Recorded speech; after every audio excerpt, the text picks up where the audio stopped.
নমস্কাৰ এই মুহূৰ্তত আপোনালোকে চাইছে সাহিত্য টেকনলজি ইউটিউব চেনেল এই চেনেল ৰাজ্য সভাটোতে কেইবাটাও গুৰুত্বপূৰ্ণ খবৰ আপোনালোকলৈ আগবঢ়াইছে যিকেইটা খবৰ আপোনালোকে জনাটো অত্যন্ত দৰকাৰী আৰু এই খবৰকেইটা আপোনালোকে উপস্থাপন কৰাৰ আগতেই আপোনালোকে যদি এই চেনেলটো নতুনকৈ আহিছে তেন্তে চেনেলটো প্লিজ ছাবস্ক্ৰাইব কৰি থব আৰু ভিডিঅ'টোত এটা লাইক কৰি উৎসাহিত কৰিব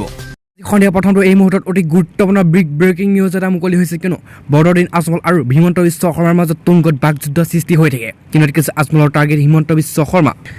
কিয়নো লগতে কিছু 82 নং ৰহা বিধানসভা সমষ্টিৰ মহাজোঁট বন্ধনৰ প্ৰাৰ্থী শশীকান্ত দাসৰ হৈ প্ৰথমখন বিশাল নিৰ্বাচনী সভাত শনিবাৰে অংশ লৈ AD4 মুৰব্বী মৌলানা বৰদিন আজমলে উচ্চতৰ মাধ্যমিক বিদ্যালয় খেলপথাৰত অনুষ্ঠিত বিশাল সভাৰ ৰাজ্যক সম্বোধিত দিয়া ভাষণত বৰদিন আজমলে আগন্তুক 1 এপ্ৰিলত হ'ব লগা ভোট গ্ৰহণৰ দিনা শীৰ্ষাকান্ত দাসক 1% ভোট দিবলৈ আহ্বান জনাইছে বিজেপি চৰকাৰৰ সমষ্টিটোত 7বাৰকৈ হোৱাৰ বানপানী ক্ষতিগ্ৰস্ত হোৱাৰ অঞ্চল তথা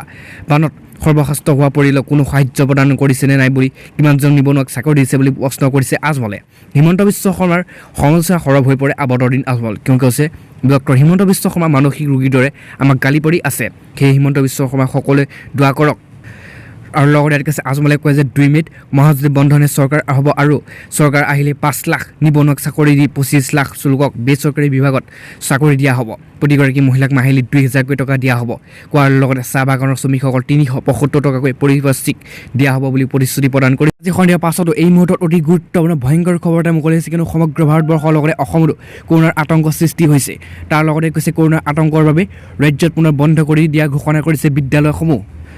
আৰু কৈছে দেশত কৰোনাৰ সাংঘাতিক ৰূপ ধাৰণ কৰিছে প্ৰতিদিনে দেশত এতিয়া হাজাৰ হাজাৰ লোক কৰোনাৰ আক্ৰান্ত হোৱা দেখা গৈছে এনে সময়তে সতৰ্কমূলক ব্যৱস্থা হিচাপে ছত্তীশগড় চৰকাৰে ৰাজ্যখনৰ সকলো বিদ্যালয় মহাবিদ্যালয় আদি বন্ধ কৰি দিয়াৰ ঘোষণা কৰিছে কিয়নো লগতে কৈছে ছত্তীশগড়ৰ মন্ত্ৰী ৰবীন্দ্ৰ চৌৰে এই সন্দৰ্ভত মন্তব্য কৰি কয় যে শিক্ষাৰ্থী স্বাস্থ্যক লৈ চৰকাৰে কোনো ধৰণৰ আপোচ কৰা বিচৰা নাই আৰু লগতে কৈছে সেইবাবে সেই সকলো বিদ্যালয় বন্ধ কৰি দিয়াৰ সিদ্ধান্ত গ্ৰহণ কৰিছে চৰকাৰে তাৰ লগতে কিছু উল্লেখযোগ্য যে দীৰ্ঘদিন ধৰি বন্ধ হৈ থকা পিছত 15 ফেব্ৰুৱাৰীত ছত্তীশগড় চৰকাৰে ৰাজ্যখনত নৱমৰ পৰা দ্বাদশ শ্ৰেণীলৈকে পাঠদান আৰম্ভ কৰাৰ অনুমতি প্ৰদান কৰিছিল কিন্তু দেশত পুনৰ কৰোনা সংহাৰী ৰূপ ধাৰণ কৰাৰ পৰিপ্ৰেক্ষিতত ছত্তীশগড় চৰকাৰে পুনৰ বিদ্যালয়সমূহ বন্ধ কৰাৰ সিদ্ধান্ত গ্ৰহণ কৰিছে উল্লেখযোগ্য যে দেশত শেহতীয়াকৈ কোভিডত হোৱাৰ মৃত্যুৰ সংখ্যা ঘটিছে বিগত 24 ঘণ্টাত কৰোনা ভাইৰাছৰ আক্ৰান্ত লোকৰ সংখ্যা 4 মাহ অভিলেখ ভংগ কৰিছে দেশত 24 ঘণ্টাত মাৰাত্মক ভাইৰাছবিধত আক্ৰান্ত হৈছে 43000 গৰাকী লোক কিয়নো এতিয়ালৈকে কৰোনা ভাইৰাছৰ আক্ৰান্ত ৰোগীৰ সংখ্যা হৈছে 1,15,99,130 গৰাকী আৰু 24 ঘণ্টাত কৰোনাই প্ৰাণ কাহিনীয়া লোকৰ সংখ্যা হৈছে 197 গৰাকী আজি সন্ধিয়া পাছতো এই মুহূৰ্তত অতি গুৰুত্বপূৰ্ণ আন এটা ব্ৰেকিং নিউজ এটা মুকলি হৈছে কাৰণ কৈছে বিজেপিক ভোট দিলে নামঘৰত মুছলমানে নামাজ পঢ়িব ফকান্ত ফুকনে কৰা বিতৰ্কিত মন্তব্য ৰঞ্জিত দাসে ক'লে ৰাজনীতিত এইবোৰ চলেই তাৰ লগতে কিছু নিৰ্বাচন দিন চমু চাপাৰ লগে লগে সাহস বিৰোধী একাংশ ৰাজনৈতিক নেতাৰ নিকৃষ্ট ৰাজনীতি আশ্ৰয় লোৱা দেখা গৈছে কিছুদিন পূৰ্বে মৰিগাঁও বিজেপি বিধায়ক ৰামাকান্ত দেউৰী বিজেপিক ভোট নিদিলে পাপে চুব বুলি মন্তব্যৰ পিছত এইবাৰ ডিব্ৰুগড় বিজেপি প্ৰাৰ্থী প্ৰশান্ত ফুকনৰ মুখত শুনা গ'ল সাম্প্ৰদায়িক মন্তব্য শনিবাৰে এখন নিৰ্বাচনী সভাত ডিব্ৰুগড় সমষ্টিৰ সাহসীয় দলৰ প্ৰাৰ্থী প্ৰশান্ত ফুকন ভাষণ প্ৰসংগত কয় যে বিজেপি চৰকাৰ নাহিলে মুছলমানসকলে লোকে নামঘৰত নামাজ পঢ়িব তাৰ লগতে কৈছে প্ৰশান্ত ফুকনৰ এনে মন্তব্যৰ পিছত এতিয়া সৰ্বত্ৰ ব্যাপক চৰ্চা লাভ কৰিছে দেওবাৰে ৰাজ্যিক বিজেপি সভাপতি ৰঞ্জিত দাসে আৰু মন্ত্ৰী পীযুষ হাজৰিকাক এই সন্দৰ্ভত প্ৰশ্ন কৰে সাংবাদিকে সাংবাদিকৰ প্ৰশ্নৰ ৰাজ্যিক বিজেপিৰ সভাপতি ৰঞ্জিত দাসে কয় যে আজমলে তেনেদৰে মন্তব্য কৰাৰ কাৰণে প্ৰশান্ত ফুকনে এনেদৰে কৈছে ৰাজনীতিত এইবোৰ চলে প্ৰশান্ত ফুকন এয়া সম্পূৰ্ণ ব্যক্তিগত মন্তব্য এয়া বিজেপিৰ ৰাজ্যিক নেতৃত্বৰ মন্তব্য নহয় আজি সন্ধিয়া পাছতো আন এটা বহুত ডাঙৰ ব্ৰেকিং নিউজ এটা মুকলি হৈছে কাৰণ চৰকাৰী গঠনৰ পাছতে কাৰ্যকৰী হোৱা নাগৰিকত্ব সংশোধনী আইন বিজেপি ইস্তাহাৰত প্ৰকাশ কৰিলে আৰু তাৰ লগতে কিছু পশ্চিমবংগৰ বিধানসভা নিৰ্বাচন উপলক্ষে বিজেপিয়ে দেওবাৰে নিৰ্বাচনী ইস্তাহাৰ প্ৰকাশ কৰিছে সোণাৰ আৰু বাংলা সংকল্প পত্ৰ 2021 নম্বৰ ইস্তাহাৰখনত কলকাতাস্থিত ৰাজ্যিক কাৰ্যালয় মুকলি কৰে কেন্দ্ৰীয় গৃহমন্ত্ৰী অমিত শ্বাহে বংগ বিজেপি পৰ্যবেক্ষক কৈলাশ বিজয়বৰ্গী আৰু ৰাজ্যিক সভাপতি দিলীপ ঘোষে কিয়নো ইয়াত কৈছে ইস্তাহাৰখনত বিভিন্ন প্ৰতিশ্ৰুতিৰ ভিতৰত অন্যতম হৈছে নাগৰিকত্ব সংশোধনী আইন কাৰ্যকৰী কৰা বিজেপিয়ে কয় যে চৰকাৰ গঠনৰ পাছতেই তেওঁলোকৰ প্ৰধান কাম হ'ব কাৰ্যকৰী কৰা আৰু বিজেপি ইস্তাহাৰত স্পষ্টভাৱে উল্লেখ কৰিছে যে বিজেপি চৰকাৰ আহাৰ দ্বিতীয় দিনতেই প্ৰথমখন কেবিনেটতেই বিজেপি চৰকাৰে কেন্দ্ৰীয় নাগৰিকত্ব সংশোধনী আইনৰ গৃহীত কৰিব আজি সন্ধিয়াৰ পাছতো আজিৰ দিনটো আন এটা বহুত ডাঙৰ ব্ৰেকিং নিউজ এটা মুকলি হৈছে কিয়নো ইয়াত কৈছে মাত্ৰ 5,000 টকাত আৰম্ভ কৰক ব্যৱসায় প্ৰতিমাহে লাভ কৰিব আপুনি বুজন পৰিমাণৰ ধন আৰু তাৰ লগতে কৈছে আপুনি কোনো ব্যৱসায় আৰম্ভ কৰিবৰ পৰিকল্পনা কৰিছে নেকি তেন্তে আপুনি কাঠফুলাৰ জৰিয়তে বুজন পৰিমাণৰ ধন উপাৰ্জন কৰিব পাৰে আজি আমি আপোনালোকক জনাম যে ফুলানৰ বিকাশৰ বিষয়ে যি মাত্ৰ 5,000 টকা বিনিয়োগ কৰি আৰম্ভ কৰিব কাঠফুলা খেতি বা আজি প্ৰতিমাহে লাভ কৰিব লাখ লাখ টকা উপাৰ্জন কৰিবলৈ সক্ষম হ'ব কেনেকৈ আপুনি ঘৰত কোঠাতেই এই ব্যৱসায় আৰম্ভ কৰিব পাৰিব, বুজন পৰিমাণৰ ধন উপাৰ্জন কৰিব পাৰিব, সেয়া জানি লওক প্ৰতিবেদনৰ জৰিয়তে।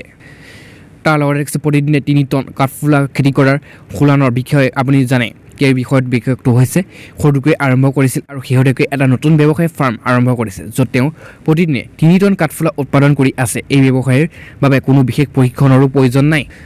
আৰু এই ব্যৱসায় মাত্ৰ 5,000 টকাতে আৰম্ভ কৰি খোলানৰ বিকাশে 1990 চনত কাঠফুলা খেতিৰ ব্যৱসায় আৰম্ভ কৰিছিল। মাত্ৰ 5,000 টকা বিনিয়োগেৰে ব্যৱসায় আৰম্ভ কৰিছিল। আজি 2020 চনত প্ৰতিমাহে লাখ টকা উপাৰ্জন কৰি আছে কোঠাতে আৰু আৰম্ভ কৰিছিল এই ব্যৱসায়। আৰু লগতে আপুনি এই ব্যৱসায় এটা কোঠাতে কৰিব পাৰে। ইয়াৰ বাবে আপুনি কিছুমান জলবায়ু স্থিতি বা যেনে উষ্ণতা, আৰ্দ্ৰতা, কাৰ্বন ডাই অক্সাইডৰ পৰিচালনা কৰিব লাগিব। 20 পৰা 25 দিনৰ ভিতৰত উৎপাদন হ'ব কাঠফুলা। আপুনি সহজে বজাৰত ইয়াৰ কম বেষ্ট পাব। ইয়াৰ উপৰিও আপুনি পেকেট উপলব্ধ অৰ্থাৎ প্ৰস্তুত কেষ্ট কিনিব পাৰে, কিন্তু আপুনি পেকেটবোৰে ছাদ আৰু কোঠাত ৰাখিব লাগিব আৰু তাৰ পিছত আপুনি 20 পৰা 25 দিনৰ ভিতৰত কাঠফুলা বাহিৰলৈ ওলাই আৰম্ভ। আজি পৰা পাছতো এই মুহূৰ্তত অতি গুৰুত্বপূৰ্ণ বিগ ব্ৰেকিং নিউজ এটা ভাল খবৰ মুকলি হৈছে, কিয়নো কৈছে জিঅ' ব্যৱহাৰকাৰীসকলৰ বাবে আকৰ্ষণীয় প্লেন। এবছৰলৈ আনলিমিটেড ফ্ৰী কলিং, লগতে কৈছে হাই স্পীড ডাটাৰ লগতে পাব এইসমূহ সুবিধা। কিন্তু তাৰ লগতে কৈছে ৰিলায়েন্স জিঅ'ই নিজৰ গ্ৰাহকসকলৰ বাবে দুটাকৈ আকৰ্ষণীয় অফাৰ লৈ আহিছে। ইয়াৰ জৰিয়তে আনলিমিটেড কলিং আৰু ডেইলি ডাটা লগতে কেইবাটাও সুবিধা দিয়াৰ হৈছে। কোম্পানীয়ে 749 টকা মাত্ৰ প্লেনৰ মুকলি কৰিছে। ইয়াত ব্যৱহাৰকাৰীসকল এবছৰলৈ ইণ্টাৰনেটৰ কল আৰু মেছেজৰ সকলো সেৱা বিনামূলীয়া কথা দিয়াৰ ঘোষণা কৰিছে। এই ৰিচাৰ্জ ডেইলি ভেলিডিটি হৈছে এবছৰলৈ। কিন্তু তাৰ লগতে জানক এই প্লেনৰ বিষয়ে। 749 টকাৰ ৰিচাৰ্জ প্লেন জিঅ' ফোনৰ ব্যৱহাৰকাৰীসকলৰ বাবে। যদি আপোনাৰ ওচৰত জিঅ' ফোন আছে তেন্তে আপুনি 749 টকাৰ প্লেনৰ সুবিধা লাভ কৰিব পাৰে। এই জিঅ' প্লেনৰ জিঅ' ফোন গ্ৰাহকে 749 টকা খৰচ কৰি এবছৰৰ বাবে আনলিমিটেড সেৱা লাভ কৰিব পাৰিব। আৰু লগতে কৈছে এই প্লেনৰ ইণ্টাৰনেটৰ ব্যৱহাৰৰ বাবে প্ৰতিমাহে 2 GB হাই স্পীড ডাটা দিয়া হ'ব। লগতে ব্যৱহাৰকাৰীসকলে এবছৰলৈ আনলিমিটেড ফ্ৰী কলিঙৰ লাভ উঠাব পাৰে। বাবে ইয়াৰ 2 GB ডাটা শেষ হোৱাৰ পিছত স্পীড কমি যাব আৰু যি অফাৰ লাভ কৰিব Reliance retail store Jio' retail ষ্ট'ৰৰ পৰা ল'ব পাৰে। সন্ধিয়া 5টাতে অতি গুৰুত্বপূৰ্ণ বিগ ব্ৰেকিং নিউজটোৱে মুকলি হৈছে, কিয়নো কৈছে দল বিৰোধী কাৰ্যকলাপৰ বাবে বিজেপিয়ে বহিষ্কাৰ কৰিলে 15গৰাকীকৈ নেতাক। কিয়নো তাৰ লগতে কৈছে আসন লোকসভা নিৰ্বাচনৰ প্ৰাৰ্থীৰূপে নিৰ্বাচনত অৱতীৰ্ণ হোৱাৰ বাবে বহু চেষ্টা কৰাৰ পিছতো বহুকেইগৰাকী প্ৰাৰ্থীৰ স্তৰে বিমুখ হ'বলগীয়া হৈছে। বহুতে এই ক্ষেত্ৰত দলীয় সিদ্ধান্ত মানি লৈছে যদিও আন বহুতে নিজাববীয়াকৈ নিৰ্বাচনত অৱতীৰ্ণ হোৱাৰ মন মেলিছে। কিন্তু এনে বঞ্চিত প্ৰাৰ্থীক লৈ বিজেপিয়ে লৈছে চৰম সিদ্ধান্ত। আজি বিজেপিৰ ৰাজ্যিক সাধাৰণ সম্পাদক ডক্টৰ ৰাজদীপ ৰায়ে এক প্ৰেছ বিবৃতিযোগে নিজ দলৰ 15গৰাকী সদস্যক বহিষ্কাৰ কৰাৰ সিদ্ধান্ত বিষয়ে প্ৰকাশ কৰিছে। বিবৃতিটো ৰায় কয় যে অসম বিধানসভা নিৰ্বাচনত 2021 ভাৰতীয় জনতা পাৰ্টীৰ মনোনীত প্ৰাৰ্থী তথা দলীয় সিদ্ধান্তৰ বিৰুদ্ধে নিৰ্দলীয় প্ৰাৰ্থী হিচাপে প্ৰতিদ্বন্দ্বিতা আগবঢ়াই দলীয় বিৰোধী কাৰ্যত লিপ্ত হোৱাৰ এইকেইগৰাকী সদস্যক দলীয় সংবিধানৰ পৰা 25 উপধাৰা আৰু 9 অনুসৰি ভাৰতীয় জনতা পাৰ্টী অসম প্ৰদেশৰ সভাপতি ৰঞ্জিত কুমাৰ দাসে তাৎক্ষণিকভাৱে বলবৎ হোৱাকৈ প্ৰাথমিক সদস্যকেইটাৰ বছৰৰ বাবে বহিষ্কাৰ কৰিছে বিজেপিৰ পৰা।